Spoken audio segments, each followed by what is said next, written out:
അഞ്ചാമത്തെ കവിത അൽ ഖസീദത്തുൽ ഖാമിസ അൽ ഖസീദത്തുൽ വിത്രിയ അൽ ഖസീദത്തുൽ ഖാമിസ തഖഉ അലാ ജിദാരിൽ ഖിബ്ലത്തി ബിൽ മസ്ജിദിൻ നബവി അശ്ശരീഫ്. നബി സല്ലല്ലാഹു അലൈഹി വസല്ലം തങ്ങളുടെ മുവാജഹത്തു ഷരീഫിന് ഓപ്പോസിറ്റ് ഉള്ളതാണ്. അഥവാ ഇപ്പൊ നിങ്ങൾ കാണുന്ന ആ ഭിത്തിയിൽ ആ സ്പീക്കറൊക്കെ ഇരിക്കുന്ന ആ കവാടത്തിന്റെ മേലെ എഴുതി വെച്ചിട്ടുള്ള കവിതാശകലം. നമ്മൾ നബി സല്ലല്ലാഹു അലൈഹി വസല്ലമക്ക് സലാം പറയാൻ കയറിയാൽ വലത് സൈഡിലെ ഭിത്തിയിൽ ഉടനീളം റസൂലുള്ളാഹി സ്വല്ലല്ലാഹു അലൈഹി വസല്ലമയുടെ പേരുകളാണ്.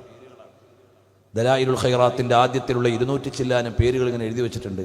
അതിന്റെ മേലെ ഓരോ കവിതകളും മറ്റുമുണ്ട്. ആ എഴുതിയിട്ടുള്ള കവിത ആരുടേതാണ്? വതുൻസബുൽ ഇമാമിൽ വിത്രി റഹ്മത്തുള്ളാഹി അലൈഹി വഹുവൽ ഇമാം മജ്ദുദ്ദീൻ അബൂ അബ്ദില്ല മുഹമ്മദ് ബിൻ അബീ ബക്കർ ബിൻ റഷീദ് അൽ ബഗ്ദാദി അൽ വിത്രി ശാഇറുൻ വഫഖീഹുൻ ശാഫിഈയ്യുൻ ഹുവ സാഹിബുൽ ഖസായിദിൽ വിത്രിയ ഫീ മദ്ഹി ഖൈറിൽ ബരിയ അല്ലത്തി നളമഹാ. ബഹുമാനപ്പെട്ടവർ ക്രോഡീകരിച്ച അൽ ഖസീദത്തുൽ വിത്രിയ ഉണ്ട്.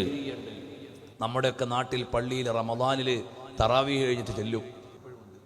ആ ഖസീദക്ക് അൽ ഖസീദത്തുർ റമദാനിയ എന്നൊരു പേര് കൂടിയുണ്ട്. യമനിൽ അത് പബ്ലിഷ് ചെയ്തപ്പോൾ പലരും അതിന് പേര് കൊടുത്തത് അൽ ഖസീദത്തുർ റമദാനിയ എന്നാണ്.